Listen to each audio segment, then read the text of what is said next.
in Gaza, in Lebanon, in Iran. That Donald Trump will become the 47th president of the United States. 8 days ago, the ground shifted in the Middle East. The president many consider to be highly unpredictable on foreign policy is back. There's just a lot of big question marks, and the careful analysis is essentially to say there's a lot of question marks. Brian Katulis is a senior fellow for foreign policy at the Middle East Institute in Washington. Donald Trump really has no policy instinct. He goes by his personal instinct. And that's why we look at the contradictory terms and statements he made as a candidate. You could find equally sort of zigzag moves in his first term. In the presidential campaign, Trump spoke repeatedly about Israel's two-front war in Gaza and Lebanon. Israel is the one, and you should let him go and let him finish the job. His backing for Israel was clear. I will support Israel's right to win its war on terror, and it has to win it fast. No matter what happens, it has to go fast. But other audiences heard him pledge to stop the wars in the Middle East. If I win, that will be an absolute priority, just getting everybody in. It's peace in the Middle East. We need it, and it's very important, and it'll happen. Israeli journalist Tal Schneider says there's no doubt Prime Minister Benjamin Netanyahu is pleased Republican Donald Trump is heading back to the White House. It's not just Trump, it's any type of Republican administration. Netanyahu is aligned totally with the Republicans for years now. In Trump's first presidency, the U.S. recognized Jerusalem as Israel's capital and moved its embassy there in 2018. During this campaign, Netanyahu visited Trump. It's been reported in Israel that the president-elect wants the fighting in Gaza and Lebanon to end by the time he's inaugurated in January.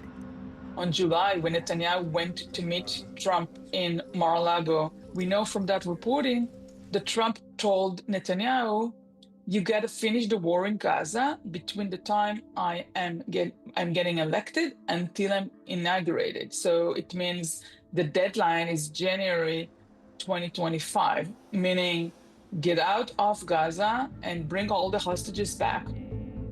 Brian Katulis agrees fighting may intensify in the lead-up to Trump taking office. In terms of this interim period during the lame duck period, the couple of months that Joe Biden still has in office, I do think you might see an acceleration of the combat, the military efforts by Israel against Hezbollah and Hamas. In the campaign, Trump also had very different things to say about Iran, including his thoughts on reports of an alleged Iranian plot to assassinate him. If I were the president, I would inform the threatening country, in this case Iran, that if you do anything to harm this person, we are going to blow your largest cities and the country itself to smithereens. We're going to blow it to smithereens. During his first presidency, Trump withdrew the U.S. from a multinational nuclear deal with Iran. He also ordered the killing of Iranian Revolutionary Guard General Qasem Soleimani. None of that means he won't talk to Tehran again. Would you try to make a deal with Iran of some kind if you were reelected? Sure, I would do that. Sure, I believe in getting. It doesn't matter. I have a great memory, but it's a memory that wants to serve the people. We have to make a deal. I think it's equally likely that Donald Trump could fly to Tehran and meet with the supreme leader and try to strike a deal the way he did with the North Korean leader in his first term. It's equally likely that he'd do that and that he would bomb Tehran. That's how unpredictable Donald Trump is. On one front, Trump is predictable. He's made no secret he'd like to expand the Abraham Accords, the deal he brokered that saw the UAE, Bahrain, Morocco, and Sudan normalize ties with Israel.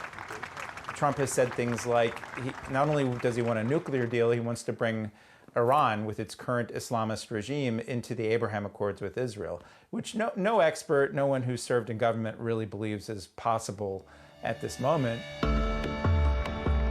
Bringing Saudi Arabia into the Accords would be another big prize for Trump.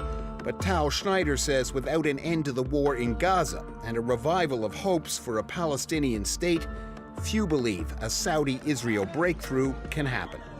I know Trump wants that. Netanyahu probably wants that very much. The big obstacle, and the Saudis have been saying it on record again and again for years now, they will not agree to any sort of a solution with Israel unless there is a solution to the Palestinian problem. Donald Trump sees himself above all as a deal maker. He'll start his next presidency with the Middle East on the verge of a regional war.